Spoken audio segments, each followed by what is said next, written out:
जिस तरह का आज जो समाज जिस दौर से गुजर रहा है ना, उस दौर को देखते हुए लगता नहीं अब समाज का कुछ उद्धार हो जाएगा।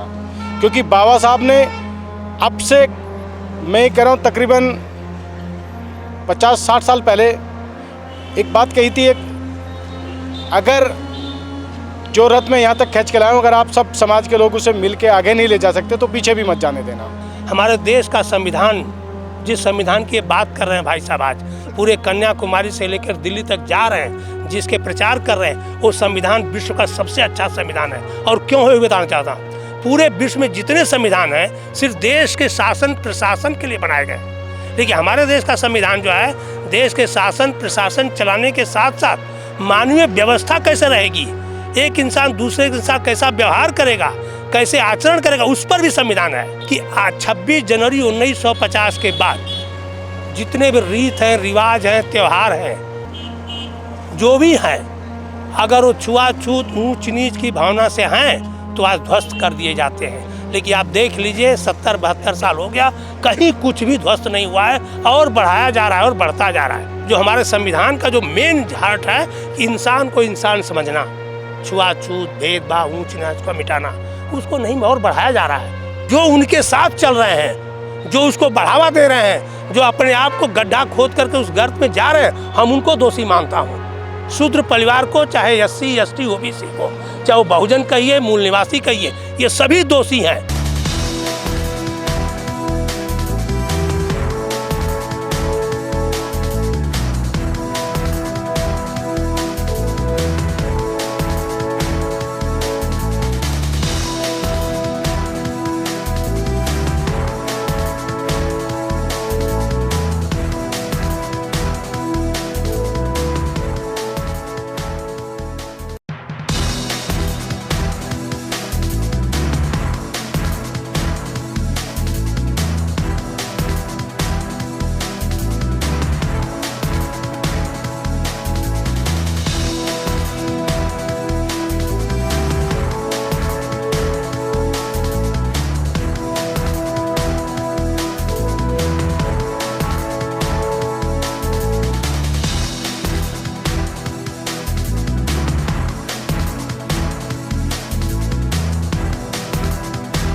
मेरा नाम मुकेश सरकार है। मैं वैसे तो दिल्ली से बिलोंग करता हूं, पर पिछले 20 साल से मैं साउथ ब्यूरो चीफ हूं बेंगलोर में। इस रथ यात्रा के पीछे मेरी एक ही मंशा है, जो कुछ लोगों को कड़वी भी लगेगी। जिस तरह का आज जो समाज जिस दौर से गुजर रहा है ना, उस दौर को देखते हुए लगता नहीं अब समाज का कुछ उद्धार हो जाएगा। क्योंकि बाबा साहब ने अब से मैं कह रहा हूँ तकरीबन 50-60 साल पहले एक बात कही थी, अगर जो रथ में यहाँ तक खींच के लाए, अगर आप सब समाज के लोग उसे मिल के आगे नहीं ले जा सकते तो पीछे भी मत जाने देना। और ये सब जग जाहिर है, सब समाज के सब आदमी को पता है। आज जो हमारा बाबा साहब का जो रथ था, जो संविधान था, उस पर विपक्ष भी क्या कर रहा है, मनुवादी भी क्या कर रहे हैं और हमारा समाज भी क्या कर रहा है। तो उनकी उस बात को लेके मैं पिछले 1 साल से इस मिशन में लगा हुआ था। कभी परमिशन नहीं होती थी, कभी कुछ और परेशानी आ जाती थी, रथ का मैं जो सिलेक्शन था वो नहीं कर पाता था। तो संविधान दिवस 26 जनवरी को कन्याकुमारी से मैंने ये रथ यात्रा शुरू की है बाबा साहब की बात पे। बाबा साहब ने कहा था, अब जो रथ मैं यहाँ तक खींच के लाया हूँ, अगर आप सब मिल के आगे नहीं ले जा सकते तो पीछे भी मत जाने देना। मैं कोशिश कर रहा हूँ और लोगों को संविधान के बारे में बता रहा हूँ, क्या क्या अधिकार हैं, क्या क्या उनको अधिकार मिले हुए और क्या गलत है, क्या जिनसे दूरी बनाना है।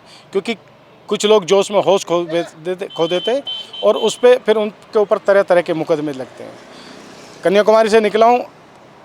आज मैं अपने को सौभाग्यशाली समझता हूँ कि 2000 किलोमीटर की यात्रा करके आज दीक्षा भूमि में आया हूँ।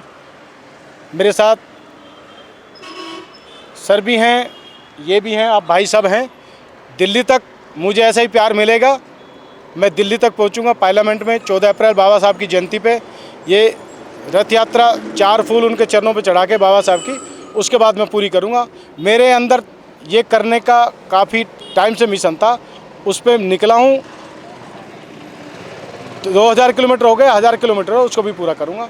मेरा कोई राजनीतिक किसी से अटैचमेंट नहीं है। बाबा साहब को बहुत गहराई से पढ़ा है। उनको पढ़ने के बाद मैं उनके जूते के धूल की हजारों भाग भी नहीं हूँ जो उनकी कुछ ऐसे कर सकता हूँ। पर मेरी आत्माओं ने कहा, उन्होंने समाज के लिए किया है, मैं उनके जो उन्होंने किया है अपने मन की शांति के लिए लोगों को कोशिश कर रहा हूँ इकट्ठे हो जाएं, पुरानी बातों को भूल जाएं। मुट्ठी बनेगी, मेजोरिटी बनेगी, कुछ ही तभी कर सकते हैं, अदरवाइज कुछ नहीं कर सकते। Thank you. मेरा नाम शूद्र शिवशंकर सिंह यादव है। मैं बॉम्बे से बिलोंग करता हूँ। बम्बई में सर्विस किया मैं और रिटायर होकर के वहीं सेटल हूँ। Native place UP Bihar border Chandauli ज़िले का रहने वाला हूँ। मैं भी 82 में ही मानवर कांसीराम के साथ जुड़ गया था, बामसेप में काम किया। उसी बैकग्राउंड से जो है ये बाबा साहब के विचारों से, बाबा साहब के जो है साहित्य से और उनके जो संघर्ष रहा है पूरी लाइफ का, उस संघर्ष को बहुत नज़दीक से मैं पढ़ा है, समझा है। और मुझे सबसे बड़ा तकलीफ़ मैं ये बता देना चाहता हूँ आप लोगों को, जब आप लोगों को ये भी लग गया कि मैं शूद्र शिवशंकर सिंह यादव क्यों बना हूँ, तो मैं एक मिशन चला रखा है, गर्व से को हम शूद्र हैं।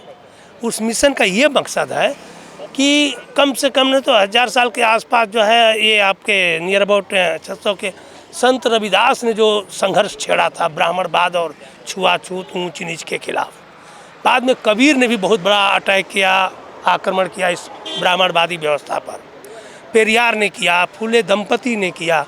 बाबा साहब पूरी लाइफ जो है, पूरी लाइफ शूद्र रह करके, मैं ये भी कह रहा हूँ कि शूद्र रह करके हिंदू धर्म के वर्ण व्यवस्था में रह करके हिंदू धर्म के पाखंड के खिलाफ संघर्ष करते रहे। उन्होंने संघर्ष करने के बाद 1935 में दुखी होकर कहा था, जब देखा कोई परिवर्तन नहीं हो रहा, सुधार नहीं हो रहा है, तंग आ गए। सुधारते सुधारते वो गांधी जी से कितना संघर्ष किए हैं, कितना वार्तालाप किए हैं, लेख और प्रतिलेख हुआ है। जब वो आगे जाके तब उन्होंने कहा कि हिंदू धर्म में पैदा हो गया, ये मेरे बस में तो नहीं है, लेकिन हिंदू रह के मरूंगा नहीं, ये मेरे बस में है। बताइए कितना बड़ा दर्द उन्होंने लेकर के ये बात कही होगी। उसके बाद भी 21 साल इंतजार करने के बाद बौद्ध धर्म ग्रहण कर रहे हैं। 21 साल इंतजार किया, बौद्ध धर्म ग्रहण के बाद संविधान लिख करके, संविधान में समता, समानता, बंधुत्व का उन्होंने संविधान दिया। हिंदू धर्म के पाखंड को एक चीज़ और बता देना चाहता हूँ, हमारे देश का संविधान, जिस संविधान की बात कर रहे हैं भाई साहब, आज पूरे कन्याकुमारी से लेकर दिल्ली तक जा रहे हैं, जिसके प्रचार कर रहे हैं, वो संविधान विश्व का सबसे अच्छा संविधान है। और क्यों है बताना चाहता हूँ, पूरे विश्व में जितने संविधान हैं सिर्फ देश के शासन प्रशासन के लिए बनाए गए, लेकिन हमारे देश का संविधान जो है देश के शासन प्रशासन चलाने के साथ साथ मानवीय व्यवस्था कैसे रहेगी, एक इंसान दूसरे के साथ कैसा व्यवहार करेगा, कैसे आचरण करेगा, उस पर भी संविधान है। आर्टिकल 13 जो कहता है कि 26 जनवरी 1950 के बाद जितने भी रीत हैं, रिवाज हैं, त्यौहार हैं, जो भी हैं, अगर वो छुआछूत ऊंच नीच की भावना से हैं तो आज ध्वस्त कर दिए जाते हैं। लेकिन आप देख लीजिए 70-72 साल हो गया, कहीं कुछ भी ध्वस्त नहीं हुआ है और बढ़ाया जा रहा है और बढ़ता जा रहा है। एक और आर्टिकल बता रहा हूँ संविधान की, आर्टिकल 51H कहता है कि हर देश, हर गवर्नमेंट को, हर स्टेट गवर्नमेंट को, हर सेंट्रल गवर्नमेंट को, इधर हर नागरिक को, हर नागरिक के अंदर वैज्ञानिक सोच पैदा करने की प्रवृत्ति लाना है, जो भाई साहब कर रहे हैं और मैं भी यही कर रहा हूँ। हमारे मिशन का ही उद्देश्य है कि जो भी पाखंड है, अंधविश्वास है, कुरीतियाँ हैं, रीत है, रिवाज है, उसको ख़त्म करके एक मानवतावादी देश के लिए मानवतावादी इंसान पैदा करके इसमें समता समता मूलक बना करके संविधान को अच्छी तरह से लागू करके इस देश को आगे बढ़ा कर खुशहाल बनाने की प्रवृत्ति लाना है। लेकिन देख लीजिए आप, कहीं कुछ नहीं हो रहा है। आर्टिकल 51 का तो टोटल का टोटल बहिष्कार है, टोटल का अवहेलना हो रही है। सुबह टीवी खोलिए, 10 तो बाबा आएंगे, कोई पाखंडी बताएगा, कोई ज्योतिषी बताएगा, कोई कुछ बताएगा। पूरा देश जो है इस समय आडंबर और पाखंड टोटल संविधान के खिलाफ चल रहा है। मैं यहाँ तक कहता हूँ कांग्रेस को भी दोषी मानता हूँ, उन्होंने संविधान लागू ही नहीं किया है मानवीय व्यवहार पर, मानवीय चेतना पर। जो हमारे संविधान का जो मेन हार्ट है, इंसान को इंसान समझना, छुआछूत भेदभाव ऊंच नीच को मिटाना, उसको नहीं और बढ़ाया जा रहा है।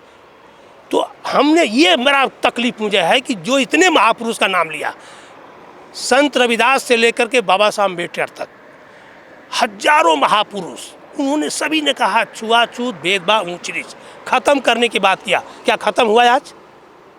बताइए हाँ या ना। कुछ खत्म हुआ है? तो क्या हमारे महापुरुष दोषी थे? महापुरुष गलत है? आखिर क्यों नहीं हो रहा है? क्यों नहीं खत्म हो रहा है? और खत्म और बढ़ाया जा रहा है। ये देश का शासन प्रशासन इस चीज़ को बढ़ा रहा है। तो हम कहाँ जा रहे हैं, किधर जा रहे हैं? हमारे देश का समाज भी नहीं समझ रहा। हम तो समाज को मूर्ख मानता हूँ। जो व्यवस्था बढ़ा रहे हैं उनका दोष नहीं है, वो तो अपने हजारों साल का वर्चस्व जो था, एक ब्राह्मण और ब्राह्मणवाद का जो वर्चस्व था हजारों साल, उसको फिर से प्रतिस्थापित करना चाहते हैं। तो उनको मैं दोषी नहीं मानता हूँ, लेकिन जो उनके साथ चल रहे हैं, जो उसको बढ़ावा दे रहे हैं, जो अपने आप को गड्ढा खोद करके उस गर्त में जा रहे हैं, हम उनको दोषी मानता हूँ। शूद्र परिवार को, चाहे SC ST OBC को, चाहे वो बहुजन कहिए, मूल निवासी कहिए, ये सभी दोषी हैं। संविधान की कोई वैल्यू उनके पास वो भी नहीं रखना चाहते हैं। ये सबसे बड़ा दुर्भाग्य है। ये दिल्ली से हमारे साथी जो आए हैं, ये कन्याकुमारी से रथ लेकर बाबा साहब अम्बेडकर ने जो कहा था उस सेंटेंस को लेकर ये आगे बढ़ रहे हैं। वो क्या था, बाबा साहब की अंतिम इच्छा क्या थी कि मैंने बड़े कठिन परिश्रम से ये रथ जो है, प्रोग्रेसिव रथ, प्रगति का रथ, मैंने यहाँ तक लाया। हो सके तो आप उसे आगे ले जाना, अगर ना जमे तो वही छोड़ना, लेकिन पीछे ना जाने देना। ये सेंटेंस को लेकर मुकेश सरकार जी कन्याकुमारी से निकले और दिल्ली की ओर जा रहे। 11 स्टेट का इनका सफ़र है, आज महाराष्ट्र में पहुँचे हैं। हम ये दीक्षा भूमि, इनकी बहुत तमन्ना थी कि बाबा साहब अम्बेडकर ने जो आखिरी के वक्त में जो बुद्धिज़्म को स्वीकारा, जो मानवतावाद को स्वीकारा, वो यही भूमि है। इस भूमि को वंदन करने वो आए हैं। मैं हीरालाल राउत, नागपुर निवासी। मुकेश सरकार सर जो है बाबा साहब आम्बेडकर के रथ को आगे बढ़ाते हुए कन्याकुमारी से दिल्ली तक जा रहे हैं। उनके स्वागत के लिए हमारे महोदय शूद्र शिवशंकर सिंह यादव जी मुंबई से चलकर नागपुर आए। ऐसे में मुझे महसूस हुआ कि जब ऐसे महापुरुष लोग बाबा साहब आम्बेडकर के मिशन को आगे बढ़ाने के लिए अपना जी जान लगाए हुए हैं। शूद्र शिवशंकर सिंह यादव सर 70 के ऊपर हैं, 75 के आसपास हैं और क्लास 1 ऑफिसर के पद से रिटायर हुए हैं, और इसके बाद भी आज इस मिशन को आगे बढ़ाने के लिए अपने तन मन धन से लगे रहते हैं। तो ऐसे में जो है मेरा एक छोटा सा सहयोग है कि मैं इन लोगों का जो है हौसला अफजाई करने के इरादे से, इनका सम्मान करने के लिए, इनके प्रति अपनी श्रद्धा प्रदर्शित करने के लिए यहाँ शामिल हुआ हूँ। मैं भी बाबा साहब आम्बेडकर के मिशन का एक छोटा सिपाही हूँ और आजीवन उनके बताए मार्ग पर चलूँगा। उनके मिशन को पूरा करने का मैं यथोचित यथाशक्ति प्रयास करूँगा। बाबा साहब आम्बेडकर की जय।